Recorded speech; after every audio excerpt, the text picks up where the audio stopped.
And Tom Williams is one of the people who also came very, very early to the field and has been with the field of design research since really before there was such a thing. We were kind of making it up as we went along, trying to figure out how to take methodologies from the social science fields and bring them into the design disciplines so that they could actually work with the way the designers work. They weren't social science in and of themselves. And it's really been quite a dramatic transformation, as I've said in many cases, of some of the brand design people who we've had, some of the design leadership people that we've had. These are all fields that just simply haven't existed until the last 15, 20 years. And they're still, because they're very new, they're changing dramatically all the time. So Tom has been part of that change. He's watching it. I'm sure he's got ideas about where it's going next that I'm not aware of because I'm not in that field so much anymore. Um, Tom and I worked together way back in my days at Herman Miller, his days at Herman Miller, and uh, I think Tom can probably introduce himself a lot more thoroughly than that and more appropriately. So Tom, over to you. Thank you. Um, Thanks for inviting me, and it's an honor to be speaking to this class. Appreciate it. Um, so, Neil, I'd like to share some slides. Sure, I think Um, it should be available to you now. okay, good. Let me do that.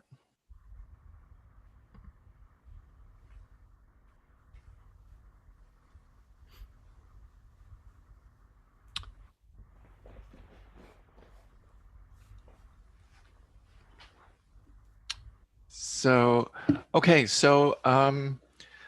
Neil said, this is an area that has changed a lot since he and I first started in this field, and you know, it's interesting to hear you say design research, Neo, because I struggled with what the title of this talk would be, and I just sort of gave up and said, well, it's sort of design and design research, and we'll talk about that. Um, and I must say, I work in the field, but I can go months without uttering the word design in my work. um, it's often about other things that my clients are interested in, like business opportunities, insights, um, strategies, things like that. Um, but let me kind of just take you through my career. I've never given this talk before, and I'm not accustomed to really talking about myself. I'm usually talking about my clients' problems. So bear with me if I kind of stumble through this a little bit. Um, so to start in the present, I currently am co-owner of a company called Point Forward. We're here in the Bay Area. And this is the blurb we use on our website, which is that we're a deep immersion research firm.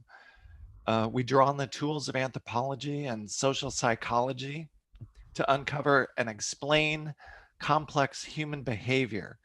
And what we find guides us in creating products and services that elevate human experience. Um, so there you see, I think, you know, when push comes to shove, are we doing design? Yes. Um, are we creating final beautiful products or interfaces? No, we're not. But part of the reason we chose the name Point Forward for our company is that we see ourselves as guiding clients, pointing them toward the product, kind of taking them to the doorstep of what the product should be, characterizing it, those kinds of things.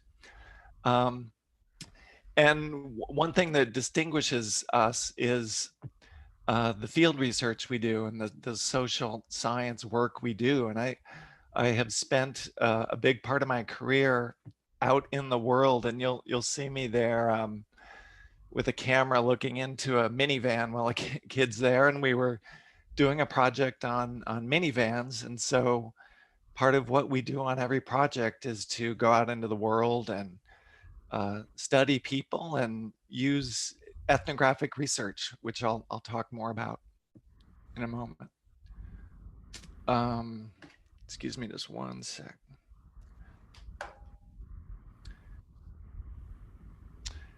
Okay, so what is design? As much as I'd like to give a nice definition that everyone could write in their notes, it's something that is elusive, and you know, we keep kind of chasing after it. And you know, at the base level, I think we're trying to create something that doesn't exist. It is a creative process. I think there is a misunderstanding of what creativity is, and sometimes it's got kind of this lightweight, hey, let's sit around and throw around some Nerf balls and we'll come up with some ideas. And my experience is that that's not really the way it works, that it takes some real rigorous hard work. And Neil, as you mentioned before, it's one of those things where you get in a project and you want to kind of become obsessed with it and fully immersed, which is part of the process. So, all right, a short history of my career. And this is where I met Neil, was at this company, Herman Miller. They make office furniture. And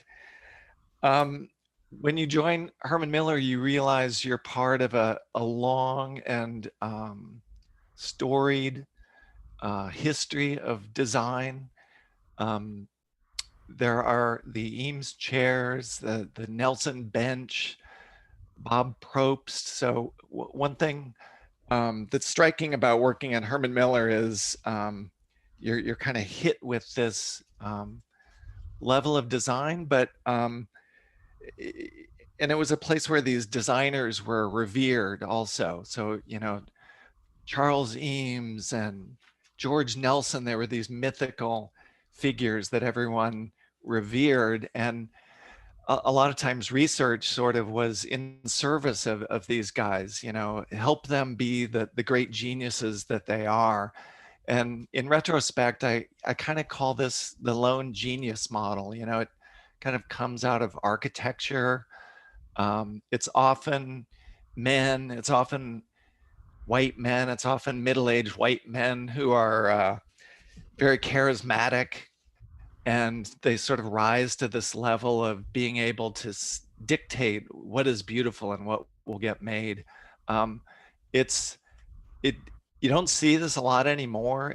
It could be that Steve Jobs was kind of the last of the lone genius models, um, and design has become much more collaborative, with many more inputs.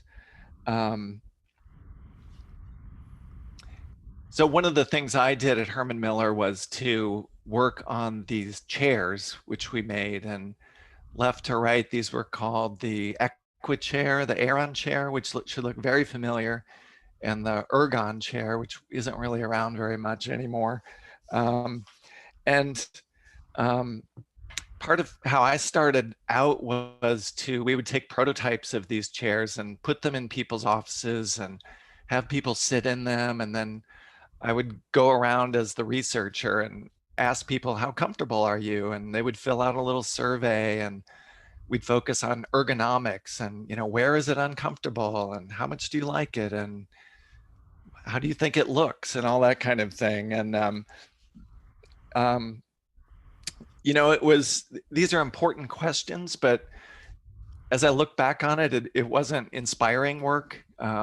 And again, it was the idea of the researcher is just supporting this idea of the design, and not really the work I was doing didn't really affect the design of this, except for possibly future iterations or tweaks of these products. This was a company that was a lot of the work I did anyway was very focused on measurement.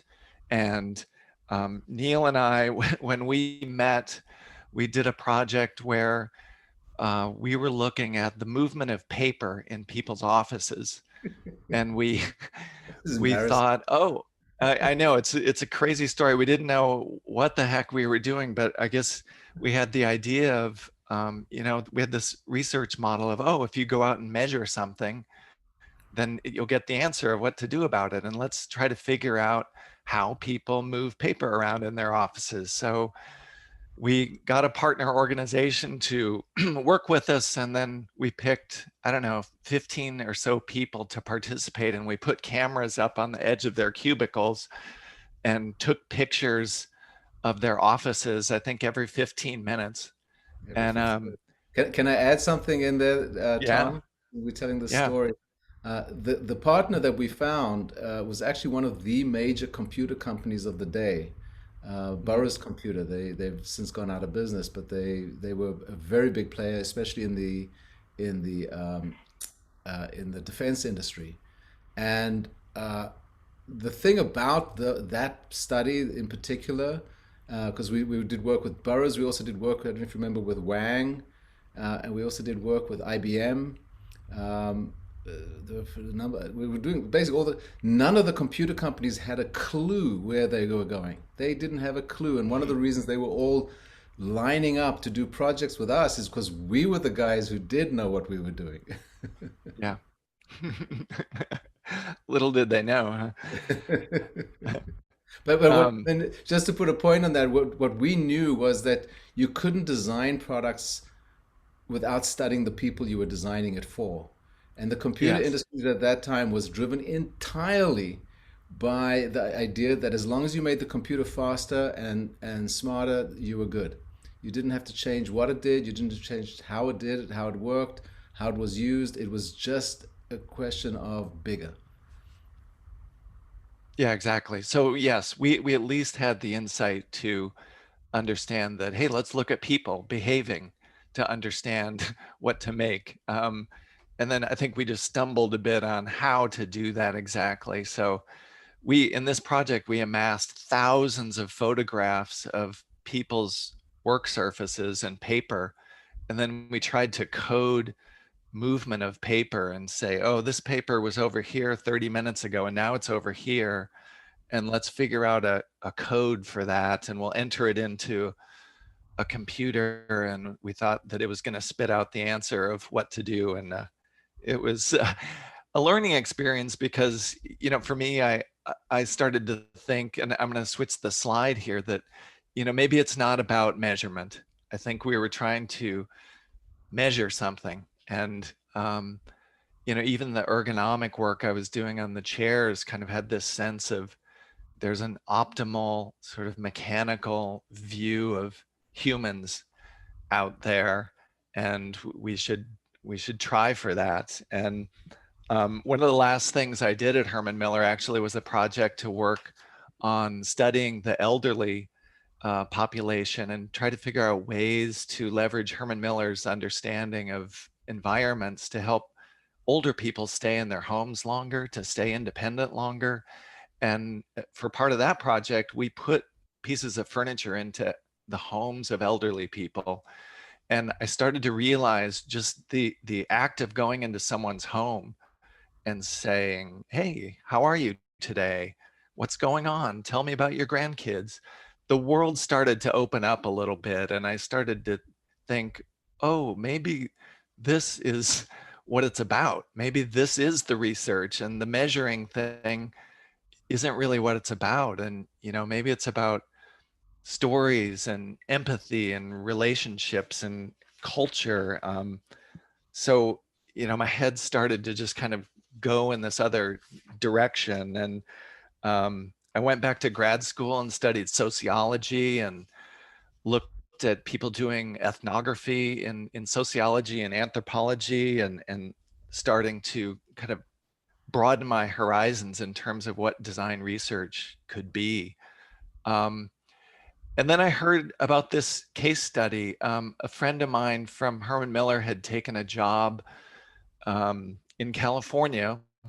Herman Miller was in Michigan, and he had gone to a design firm. And I heard about this case study from a company called GVO, and it was about diapers, or nappies, if anyone is from the part of the world where they call diapers nappies. Um, but this was a case study about Huggies pull-ups. And so there was a time where, this is way back in the 80s, this is before even my time, but GVO had this case study where they were exploring opportunities for Kimberly-Clark, which is a Wisconsin-based company that makes Huggies and Kleenex, and they're a huge consumer products company. And they, this mechanical view of the world is depicted in this photo in the upper left. We got that from our client, and they said, well, here's our consumer study. It's a bunch of baby butts, basically, with their eyes blacked out to keep their privacy. But that's our research. And they even had this mechanical doll that could pee and poop, and you could try to design a better diaper. And what GVO did was kind of step back and say, oh, okay, let's forget about that. Let's talk to the parents. Let's go into their homes. Let's talk about what really matters to them. And the stories they heard were about, I want my kid to be successful in the future. They talked a lot about the first time the kid walked, the first time the kid talked. These were important milestones. Toilet training was really important. Failure in toilet training makes parents start to feel like they're not very good parents. And then one of the researchers at GVO saw this advertisement for Nike, which is down in the lower left, and a light bulb went on for him. And it's an ad for Nike, but this little toddler is wearing Nikes, and that kid does not know what that brand means. That brand doesn't mean anything. It's just it's the parents projecting onto the kid the meaning of that brand. And we also thought, oh, that's clothing. Shoes are clothing. Diapers are not just these things that should capture the pee and the poop. Maybe they have symbolic meaning too, and maybe they're clothing. And so the idea was, diapers could be clothing. They could be symbols of future growth. So you're not wearing this white thing. Now you've got some design to it, some design that looks like real clothing. And then the huge insight was the fact that the kid himself would pull up the diapers, and there were these little handles on them. So they became a symbol of self-reliance. They became a symbol of the kid becoming more independent. And, so for me, hearing this case study, I thought, oh, that is design. The idea of diapers becoming clothing, becoming symbolic, becoming something that the kid can interact with, not just the parents. Just that thought is the design. And design doesn't have to be this fully finished, pretty kind of thing.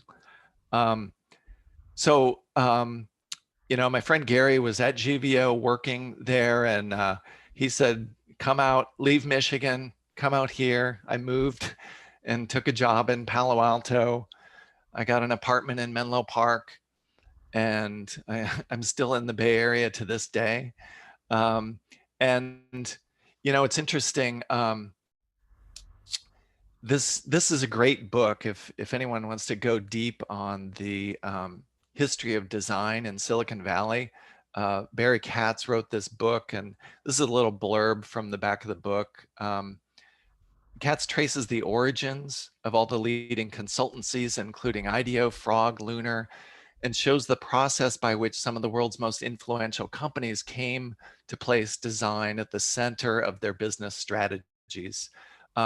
So little did I know, when I moved to California in 1994, there was this huge evolution in design going on here in the Bay Area. And basically the few design consultancies that were here in the 70s and 80s were spending time basically putting boxes around various kinds of electronic instruments, HP and companies like that. And as the world changed, as computers became more mainstream and started to make them into people's homes, and Apple started to sort of rise in the computer world, the notion of design changed, and it was happening here in Silicon Valley. And there is a mention of this firm GVO that I was at in this book, and I just want to share if I can get back to, here we go. Whoop. So this is about the changes that were happening at GVO, which reflected these larger changes. The challenges put to them by clients pushed GVO from the familiar landscape of industrial design into the uncharted realm of ethnographic research, anthropological fieldwork, and sociological analysis. In 1992, Gary Waymeyer, that's my buddy, migrated from GVO to Herman Miller Research Corporation, from Herman Miller Research Corporation in Ann Arbor. He was joined the following year by sociologist Tom Williams and anthropologist Susan Squires in 1997.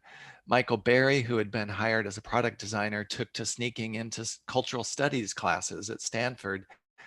And GVO's bookshelves soon began to bulge with titles such as Roland Barthes' Mythologies, Clifford Geertz's Interpretation of Cultures, and Irving Goffman's Frame Analysis. And as GVO's own frame of analysis shifted from materials and manufacturing to rituals of human behavior, even the most pedestrian of problems came to look richer, harder, and more interesting.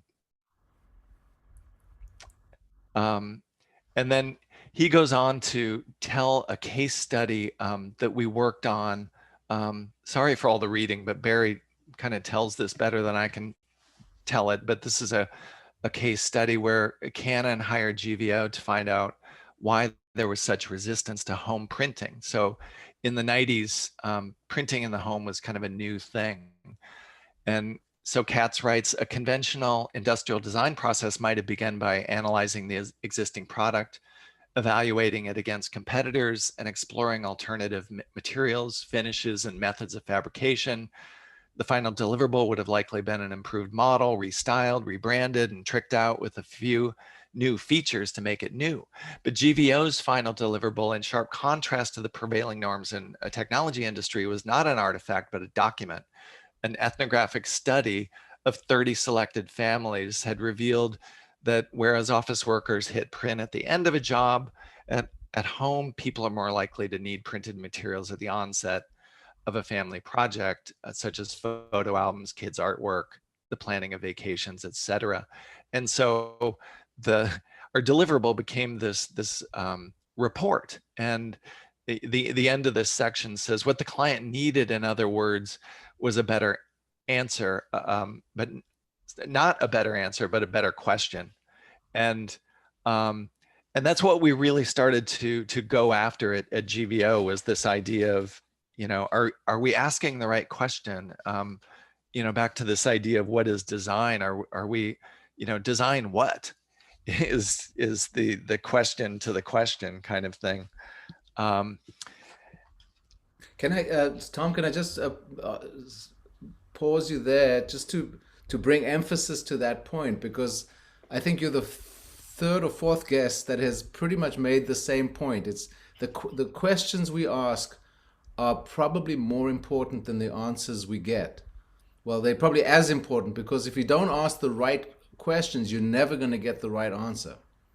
And the only way you get to the right answers is when you're asking the right question. And it's subtle. It's very, very, very subtle.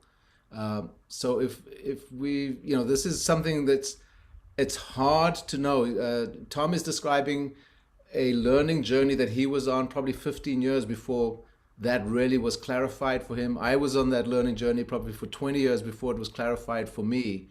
But it's a really key and important point to make. That it's the questions we ask, getting yourself into the right frame. Remember, we had the discussion about framing. This is the crux of it. This is really where you get down to the value of good framing, and that is only something you can do by doing it again and again and really coming to grips with the framing concept.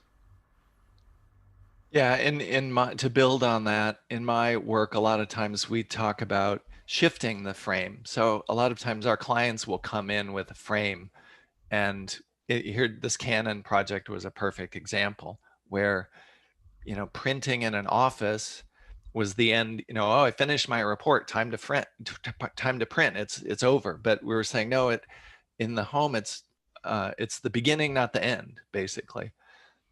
And we, it's sort of a thing that is also sticky, and like people get it. And sometimes we'll say something like, "What's the rallying cry?" And it can't be a long, detailed thing, but we'll say, the back is the front was another one we had for this electronic thing that had these things that plugged in the back, and we just moved them to the front. And we said, no, the frame is the back is the front. That is the frame. So yes, framing is important.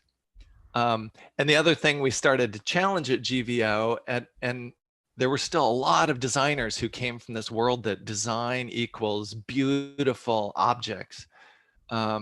And so this is an example of some marketing collateral we did at GVO, and we made these huge newspaper-sized fold-out things that we sent to clients just to make a big impact. We sent this big unwieldy newspaper-sized thing, but we said, maybe great products aren't always pretty.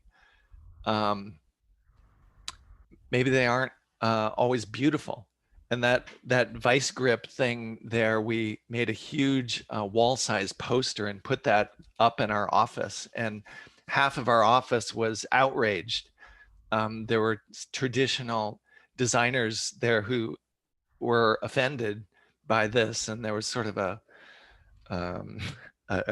cleaving of the staff in our office around this. But those of us on the side of design research were saying, that is beautiful. Just imagine if you had invented that. It's simple, its use is intuitive.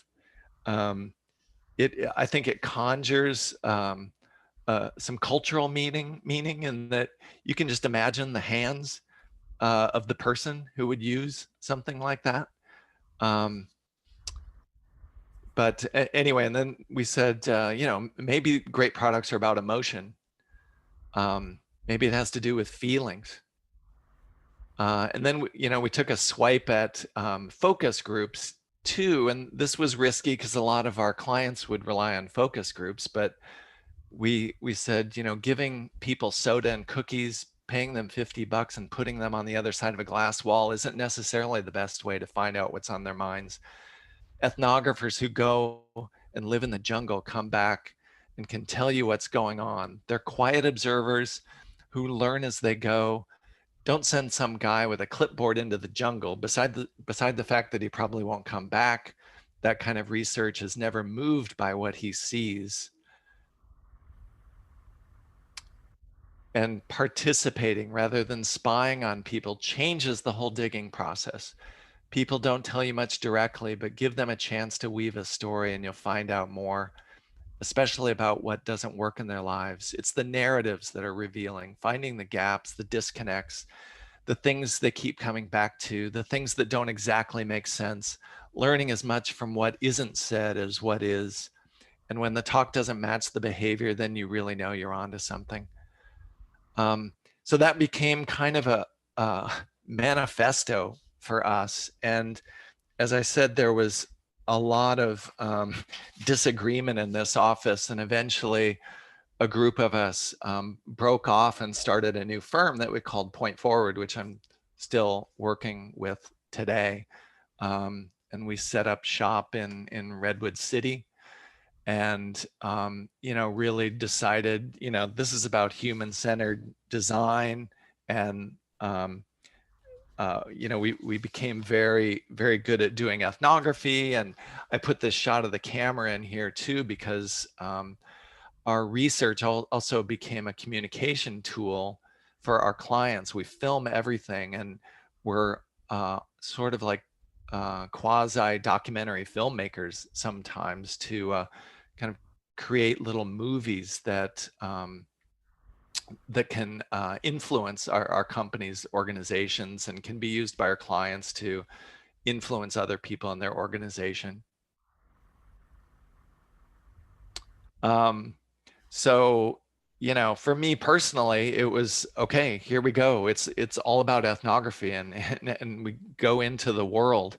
And I've spent the last couple of decades on a great journey, which has been out in the world, talking to people, doing research. I've been all over the US, and the photo on the right is me doing research in India. So I've done this in 10 countries. Um, it's been fascinating work. And again, we go out and gather this data, and then in some ways that's the easy part. Then we come back and try to make sense of it and try to figure out what the recommendations are. And I've worked on, I will not read this, but these are some of the things that I've studied over the last 20 years. And so I personally thrive on variety. Um, and you can just see we're looking at all kinds of different industries and different kinds of human behaviors. And you know, like I'll just pick one out in the middle there. It says workplace lunch habits. We got to go hang out in a Walmart work room where the employees would come back, and there were lockers where they would keep their purses and stuff, and they would come back there and have lunch, and we would just hang out. And it was for a food company that was trying to kind of target workplace lunchtime. Um, and anyway, dozens of other kinds of things I've looked at, and um, you know, led all these kind of led to some kind of product recommendations. And you know, there were new heroes for me too. It wasn't Charles Eames anymore. I sort of became enamored with Carl Rogers, who is or was a psychologist in the 50s, 60s, and 70s. Because he had this, and you can see he's actually got some therapy sessions of his on the internet.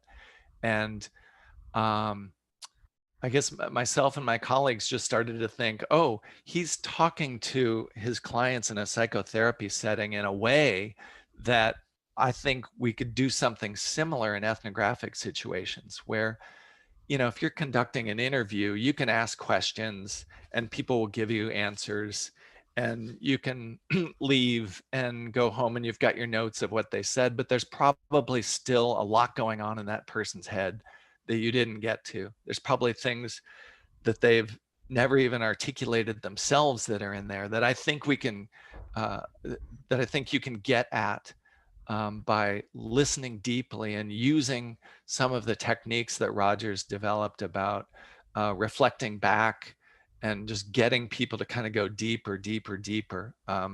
Because we spend a lot of time with consumers, not just researching what they're currently doing, but trying to get inside their head and try to figure out where they might go in the future. So Carl Rogers was a very important influence. And then Irving Goffman is a sociologist. He has many books. This one's called The Presentation of Self in Everyday Life. And a lot of times in our analysis, we kind of step back to this sociological level and say, okay, what's going on here? One of his concepts is called backstage, front stage, which is about how if you look at all of human social life as a play, we have these moments where we are in our homes, we're all by ourselves. It kind of feels like, whew, I'm relaxed, I can be myself. And then you go outside, you meet new people, you give a presentation, all these things occur where now you're kind of on stage in life. You're in the front stage realm, as Goffman said, and it changes everything. And here's one, this seems silly, but we actually brought this idea into a project that was about dog food packaging, of all things. And we decided, hey, even within the home, the American home anyway, there's sort of front stage areas like the living room. And I think this isn't true in all homes anymore, but the traditional myth of the American home is that there's a nice living room where guests would come in. And then there's sort of a mid-stage area where the kitchen or kind of the laundry area, it can be a little messier. You're not worried about presenting yourself to the world. And then there's maybe the garage and something behind the garage, and it can be just as messy as you want. And we thought, oh, that's kind of front stage, backstage. And so for dog food packaging, as much as people talk about, oh, the dog is now part of the family, the dog gets to go all over the house. And our argument here was that if you know those like big huge bags of dry dog food, we were saying like that's kind of like a bag of charcoal. Like you don't want to bring that into your home. And so what are some new packaging forms? I think I even have a motion graphic here. Yeah, what are some new packaging forms to help that package move up so that when you feed the dog, you don't have to go in the garage every time, because actually people want the dog sometimes to eat in the kitchen. So we worked with a packaging company um, to kind of develop some new ideas on this. So, you know, as strange as that is, this actually comes from sociological research, even though it's this weird mismatch of dog food and sociological research. Um, Another quick case study. My company did the research that led to this fridge pack, and a lot of you guys are too young, but a 12 pack of Coke used to be in a 3x4 configuration instead of 2x6, so it was more bulky. Um, and we were actually working with Alcoa, who makes aluminum can sheet that they sell to the beverage industry. And they said, we need to increase aluminum can sheet. What are the opportunities? Um, and we went out and visited 24 families. One thing we saw was that people would come home with 12 packs of soda and they would leave them in the garage or in the laundry room or in a hallway, and they wouldn't make it into the fridge. And then when people get bored or thirsty, they would go to the fridge, open the fridge, and there was no cold Coke because it was, you know, sitting in the garage, and they would either choose something else or you know, just close the fridge and do something else. And we said, hey, that's kind of like a lost sale. You know, it's like if the home is a retail store, you just lost a sale because the shelves weren't stocked. How can we get more Cokes into the fridge, basically? And it kind of came down to looking inside people's fridges and looking at how they arranged things and how they thought about real estate in the fridge. And as it turned out, people think of long, thin things. Like if you have a bottle of white wine or 12 eggs, people tend to put them in, you know, this way, like long, instead of this way, even though mathematically they're taking up the same amount of real estate. Psychologically, people think long and thin fits in the fridge. So from that insight, we kind of you know, worked with our packaging client again to develop this. You know, it's not like rocket science. It's just going from a 3x4 to a 2x6, but it increased throughput for Coca-Cola, and now that's kind of the normal 12 pack package. This is another project we worked on, the Jeep Renegade. You may have seen this car on the road, but before this came out, we did the research that led to this thing. And the big goal for Jeep, and they're owned by Fiat Chrysler Automobile, so we call them FCA.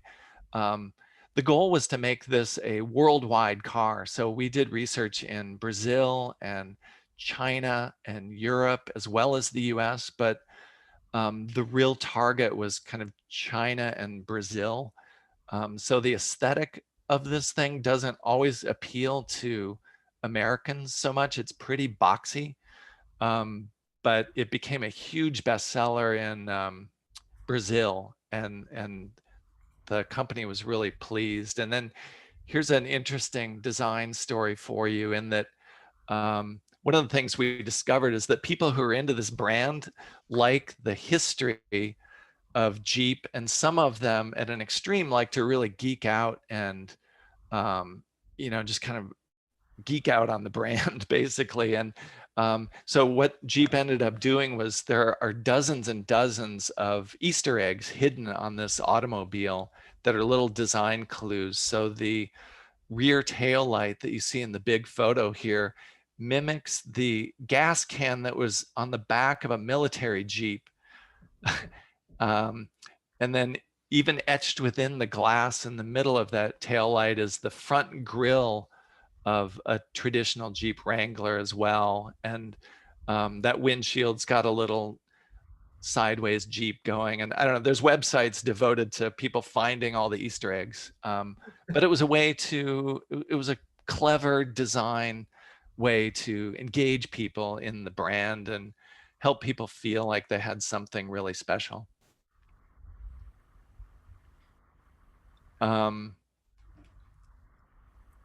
How am I doing on time? I actually don't have a clock in front of me. You good? We got another half an hour. So Okay. Okay, yeah. great. Um, Another automotive, we've done quite a bit of automotive work, but there was a problem with the minivan in that women mostly came to hate minivans. It took on this terrible stigma of women feeling that, again, just this is American women. It seems to be sort of uniquely American that women felt like they were losing.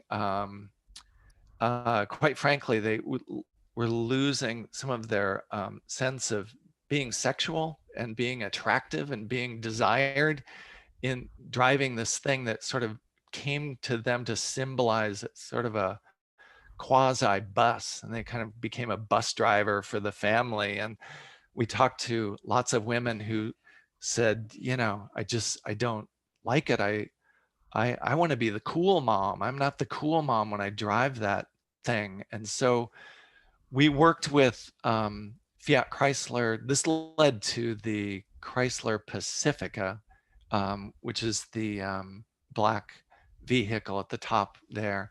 And it was a real design challenge because you had to still maintain all the functionality of a minivan because you still wanted to fit lots of people in there, but there were some subtle design things to make it a little less bus-like, to de-emphasize the two sliding doors on the side, and some other things. And they also stopped using the word minivan um, internally and in marketing, and they have been very successful with this Chrysler Pacifica that is now seen by women as kind of, you know, a cool car for a woman who has young kids, basically. And then, oh, yet another. I was on an automotive thing. This is another example of how we used cultural research to look at pickup trucks. So we were going to look up pickup trucks, and we talked to pickup truck owners, and we came to the notion that, you know, at a broader sense, this is about American culture and it's about masculinity. So we um, and we've done this on lots of projects. We'll find experts. We found a American culture expert at Berkeley, and spent 2 hours with him just talking about American culture. We tried to get him to veer into pickup trucks a little bit, and he had trouble with that topic. So we just said, "Oh, just tell us what Americans are like." And um, he sort of, you know, gave us this whole thing about, oh, okay, how do these values kind of imbue themselves into a pickup truck? And you know, basically he said, he used this term volunteerism, which is not like volunteerism where you volunteer for the church or something, but he said, you know, Americans see themselves as choosing things they want to do. So even though maybe I'm Catholic and my parents are Catholic and I'm Catholic, I could choose, you know, I could change if I wanted to, basically. Not even my religion is handed to me, which it is in other times in other countries. Um, and you know that, and then we had to look at masculinity too. As we know, pickup trucks kind of have this hyper masculine image, and we talked to an expert about masculinity and um, talked about how that was broadening. And as much as there will still be hyper masculinity, and you know, you see it on TV all the time, still there's also an evolving type of masculinity, and lots of men and women are kind of turned off by that hyper huge big front grille on pickup trucks. Um, so we worked with Ram trucks on kind of evolving that. And here's another interesting design detail. So the truck on the bottom is a Honda Ridgeline, which is no longer on the market. And it and another truck called the Chevy Avalanche both did this kind of angled thing going back to the bed for 4 years, and they both failed. Those products both failed. And so we started to say, oh, what is it about that 90-degree angle between the cab and the bed that is so important in truck design? And it's a theory. This is one of these things you can't really prove, but we started to theorize that that symbolized the owner's ability to capably help other people and to haul things in the truck. And so the angled design of the Honda on the bottom de-emphasizes that. And what the owners want to show to the world is, hey, I've got a pickup truck. And not only that, if you want me to help you move a piece of furniture or something, I'm happy to help you. And we had this whole category of users that we called the ready helpers, because there's tons of people out there who have pickup trucks who really, really, really enjoy helping people. And so, we kind of help them kind of play down that hyper kind of off-putting masculinity and try to display through design and communication that these people are not the animals that they're kind of depicted in media. And their slogan used to be "Glory Guts Ram" was their advertising slogan, and they switched that recently to "Ready to Serve," which is a little closer to what we were finding. And I should say also that's an example in when you work with these big, huge companies, we find that sometimes the work we do, you can sometimes point to, hey, we did that thing there. We kind of worked on that. A lot of times you can't, and you just have to trust that you're helping kind of steer this big ship in some kind of direction. And this was a case where we saw the new ad campaign and we just thought, hey, that looks like what we found. Did our stuff make it to the ad agency?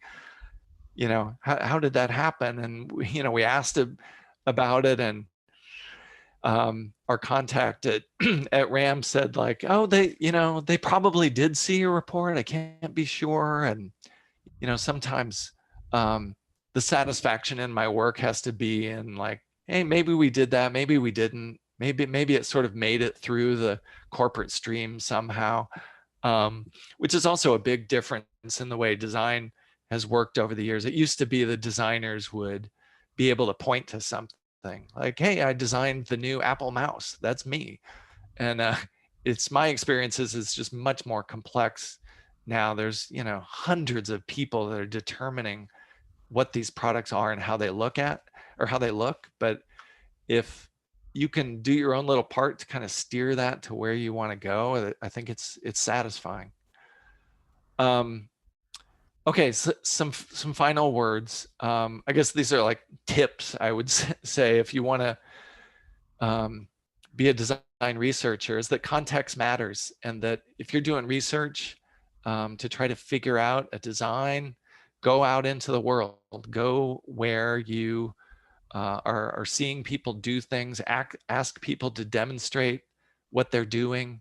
The lower left photo is some car research we were doing, and a lot of times we'll say, hey, do you have any errands to run? And this woman said like, oh yeah, I got to go pick up this rug. And so we're like, oh, we'll go with you. Let's go along and just see how that goes.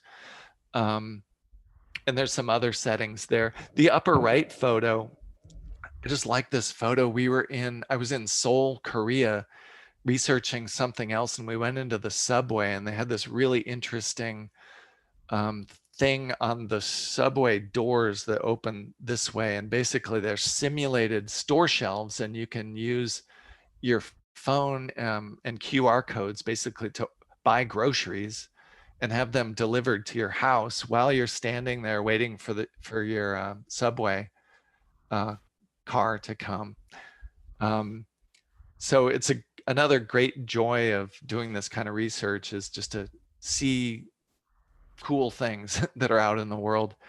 Um, my other piece of advice is to listen well.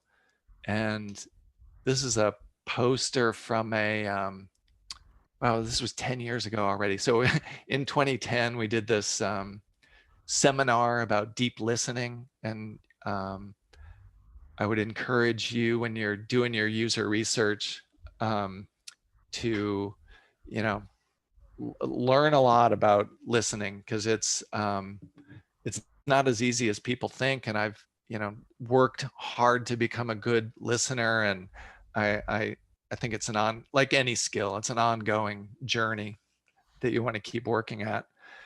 And I'm going to leave you with this model, because this is a way to think about this process. The x-axis is analysis and synthesis, right? So you're either breaking things apart or putting them together. And then the vertical axis is, are you being abstract or are you being grounded? And if you think about kind of starting with a design challenge, and then you go to quadrant 1, which is where ethnography, at least the field work part of ethnography, lives. And you're very grounded, you're very analytical. What is going on? What is the story? What is happening? Moving up to explanations in 2 is where you start to answer the why question. Why are people doing this?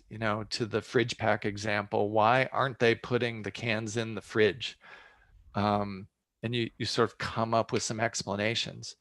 And then you move over to quadrant 3. One thing we do sometimes is use a little technique called how might we? And in quadrant 3, you want to say, oh, how might we help people get more cans in the fridge? How might we help people geek out on the Jeep brand? And it's a great brainstorming tool too. So in quadrant 3, you're brainstorming ideas, you're coming up with ideas for solutions. And then, eventually you do want to move down into quadrant 4 and come up with some actual solutions. At my firm, a lot of times it's our clients who do that part of the work. We kind of bow out in 3. And then a lot of people in my field also say, then you need to do it again, right? Your final solution is probably not the right one. You want to prototype it, test it, and then it's probably wrong in some way, and just start over again, and you'll get to the best kind of solution. But the other thing is, it's not always a clean sequential thing. A lot of times you're jumping around. You might have an idea for a solution while you're doing ethnography, and you want to just kind of set it aside, and maybe it'll be good later on, maybe it won't. But generally, we think about our work kind of moving through this cycle of activities, basically. So with that, I thanks for letting me just kind of ramble on there. Well, that was great, Tom. That was great. Thank you. Thank you. And I'll open it up. I'm sure Tom is happy to take questions, right? As it says on Yeah, the screen. yeah, There's 2 ways to look at questions for Tom. One is you're all in a position where one day, I mean, there's always this question: are you here to learn how to manage the design process, or are you intending to go out and do some part of the design activity yourselves? Are you planning on being a designer? Now, obviously, even being a design manager includes being a designer. If you're a design manager and you're not necessarily doing the ethnography yourself, you've got to know what it is and how to hire people for that and how to manage them.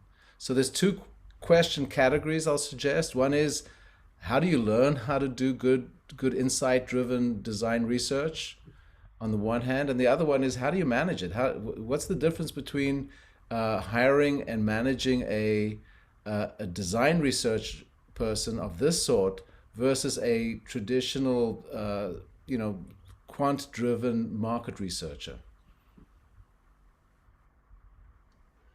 Um, if I can jump in with a question, Just first of all, thank you for the presentation. It seems like, I don't know, it feels like you've been doing this for 10 lives. You brought in so many examples from so many companies. And I don't know, I was very impressed. I have a specific question about, you were mentioning how to gain better insights, you must be asking the right questions.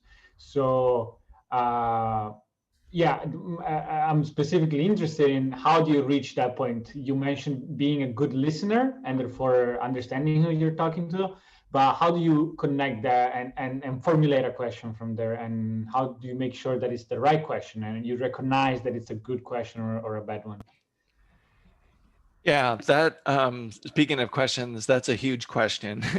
um, like I said, I've done a whole seminar on this. So, but I can point you to something very simple, and it is to rely on simple questions like how, who, what, why. And if you think about when you're doing an interview with someone, if that's the first word of your question, it's probably going to be a good one. How do you do this? You know, who works with you? And I also like very short questions. You don't want to, you don't want to lead people. You don't want to give them an idea of the answer that you're looking for. And so, you've heard this phrase, an open-ended question. It really is open, that you don't want to imply in any way what you're looking to hear. Um, so that, my first tip is just to think about questions that have very few words in them and that often start with one of those basic words of who, why, things like that. Another thing to remember is to always try to follow up. They're going to give you an answer, and then just don't take that at face value. Like, pick something out of their answer and say, oh, tell me more. You said this in your answer. Tell me a little more about that. Can you say more about that? Or, can you give me another example? Try to just kind of keep them going, keep them focused on a topic. And then the other thing that is magic about doing user research and you're talking to people is people are seduced by this. And I don't mean that in a cynical way, but you realize how few times in life someone is really, really, really listening to you and following up, and they're truly interested, and people really like that. And they will, if you demonstrate that, and do it through body language too, and show them that you're listening and they're interested, they will open up, and they'll give you gold that are, a lot of times I think of this work as like detective work, and you're looking for clues, right? And you're like a detective out kind of interviewing suspects or something, and they're not going to tell you who did it, but they're going to give you clues. And if you keep listening and keep following up and keep asking more details, they're going to give you more clues. And we, when we do our work, we get a lot of our interviews transcribed, and we'll read through them, and you kind of look at the words people use, and they really do look like these little nuggets of gold that you can see, like, oh, there's that could be an opportunity, that could be an opportunity. And so when you are listening well and asking good questions and being interested in what people say, they'll give that to you. can I just add to that? A lot of active listening sort of exercises involve learning how to do a sort of radical inquiry, where somebody gives you, you ask a simple question like, "Why do you do that?" And they answer the question, and then you say, "And why do you do that?" And you can keep going with why questions kind of forever. And there's always what you get from the eternal why is you're digging and you're digging and you're digging. And people actually respond very well to that inquiry. They want to go deeper, but they just need the prompt, they need the impulse. The challenge is always staying quiet long enough to let them get it all out. And you're listening and you're asking yourself some internal questions.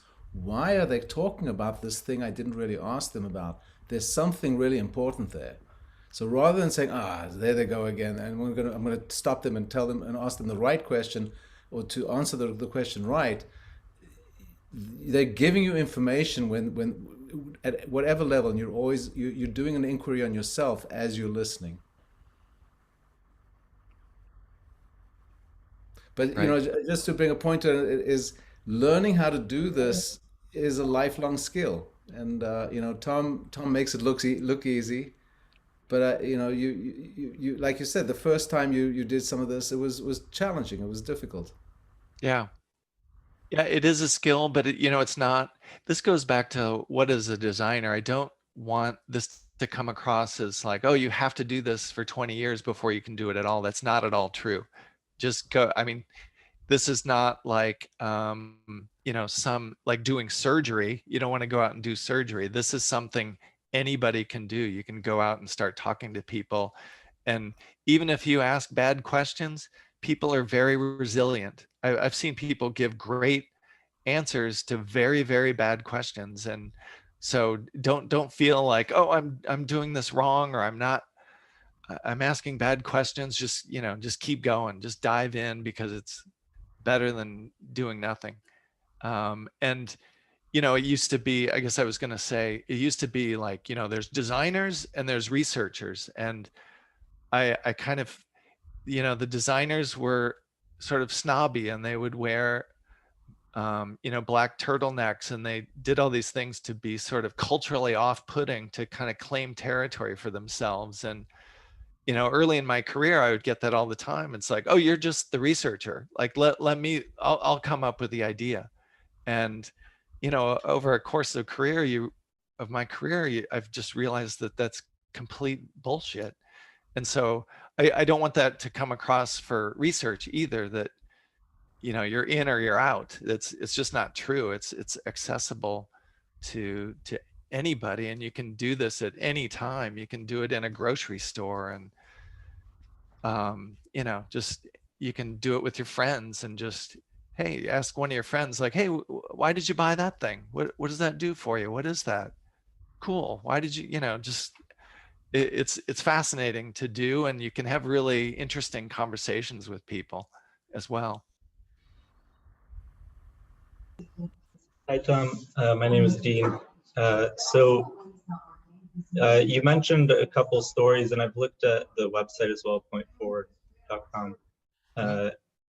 And I'm seeing a couple of these kind of, we'll call them designs, but they kind of don't have a product or an answer at the end. What can you say about these projects where you've done so much research and not necessarily come up with what we would expect as a design? Yeah, sure. I think sometimes the case studies on our website don't have a solution, because for proprietary reasons that our clients don't want us to say what was done. So that's sometimes, but also I should say that sometimes we get hired by someone who has the title of Consumer Insights Director, or Director of Innovation, or something like that. They're not, in a big, huge company, they're not necessarily connected to a new product development. So sometimes the deliverable we give is just the insight, and then we just have to trust our clients to do something with it. And sometimes they do, sometimes they don't. Like I said, rarely, over time, it becomes more and more rare that you're able to point to something on a store shelf and say, oh, I did that. We've got a few, but other times it's about the insight, and they're using those insights for multiple different kinds of things organizationally. So anyway, I hope that answers your question, unless there's like a specific thing you're seeing on the website you want to ask about. No, sorry, I'm the TA. I was just kind of trying to to start a little conversation about that. Oh, But we were great. talking about research and how important research is. And it seems like sometimes just telling that story, the findings are a good enough product to where it doesn't have to be a physical thing that you can put on a shelf, and people can find that resourceful. So thank you. Yeah, I think just Thank you. also just to point to a number of the examples that Tom's given, where the insight has driven decisions, design decisions, in many aspects of the company's strategy. So it might drive some product decisions, it might drive some branding decisions, it might drive some communications decisions. They're all design decisions driven by some core insights about who the, in this case, the customer is, or some other stakeholders in the ecology. And I think that, one of the other things that I think, Tom, maybe you can speak to that, is what's happened in the design world is it's much less siloed than it used to be. It used to be that product was over here and graphics was over there and architecture was there and marketing was over there, and nobody spoke to each other, and they each did their own thing. They each did their own research. And I think there's a lot more tendency to bring people together collaboratively. That's right. Or people come in with multiple skills, and it's like what I was saying about there were researchers and there were designers, and now there's, hybrids. There's lots of hybrid people, or, someone is a researcher and a designer, and they've got some other kind of skill, like they did a degree in, mechanical engineering, or, anything. And those people, you can be a superstar if you come in with lots of skills like that. Yep.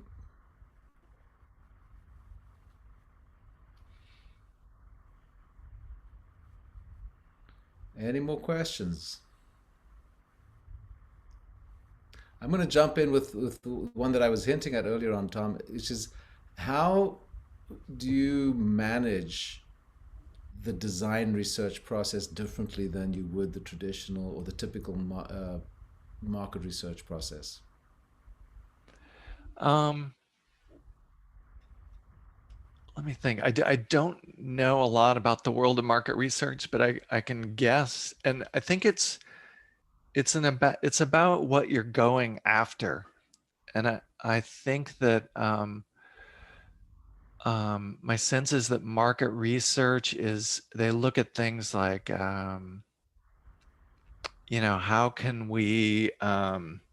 how can we tweak something? How can we tweak the sales process, the communication process?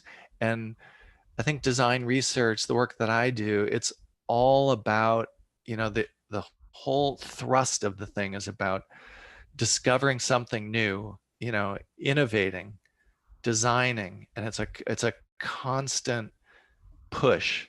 And while you're doing this field research, you're constantly thinking about, what could we do? What could our client do? What is the opportunity? And I think market research tends not to put on that hat of innovation quite as much. Right. So that's my answer. Okay. Would you agree? I would. I'd add to that is that, and again, I think market research itself has been very affected by the drift towards qualitative research that has been driven out of innovation circles. But what in my experience, the market researchers want the answer to be deductive. They want to go out and get a bunch of data, look at the data, and find the answers, because they asked 400 people whether they thought that they want a bigger car or a smaller car, and they've got an average of 3.7, and now they're going to make a 3.7 size car. That kind of, what we've discovered and what we've learned is, for innovation, that's a really terrible way to go about finding out what to do. Asking people a bunch of questions about existing attributes for them to rank and rate them on a scale. And that's a lot of what market research has typically been. I don't want to, paint it with a broad brush, but a lot of it's been typically very deductive. And what we know, in the theory of design thinking, what we're doing is abductive thinking. We're trying to go from a bunch of information and context and leap to something that just simply doesn't exist yet, It's a leap of faith of the imagination, and the way I suggest that it's important to manage processes, projects, teams working together in a way that gives space for that kind of abductive logic to play out. Yeah, I absolutely agree. And I'm glad someone else uses the word abductive. We use that in our office too, because yeah, don't forget that there's huge creative leaps you need to make. This type of research is not going to tell you what to do. Like I said, it's going to give you lots of clues that can be springboards to take this into something that nobody can yet imagine. And they're great springboards that you can get from this type of field research, but you still have to make that leap, and you have to get the people around you to kind of agree with you. It's also it's highly collaborative, and you have to convince people around you that your sort of crazy idea might be good. Yep. Well, Tom, we're getting close to the end, and I just wanted to. I mean, unless anybody's got any last thoughts, last questions, my last thought is to thank you and to express, just deep gratitude for sharing, 40 years of rich experience. As Francesco said, it's hard to believe you've covered so many bases, so many industries, so many different product categories. And really, from my point of view, you've watched this field evolve from some pretty shaky beginnings into a very clearly defined value that is hard for a lot of organizations to relate to, but it's getting better and better understood. And so thank you for being here to tell your story. Well, thank you, and thank you for inviting me, Neil, and thank you guys for listening. And it's been fun. I appreciate being a part of this. Thank you. Right, my pleasure.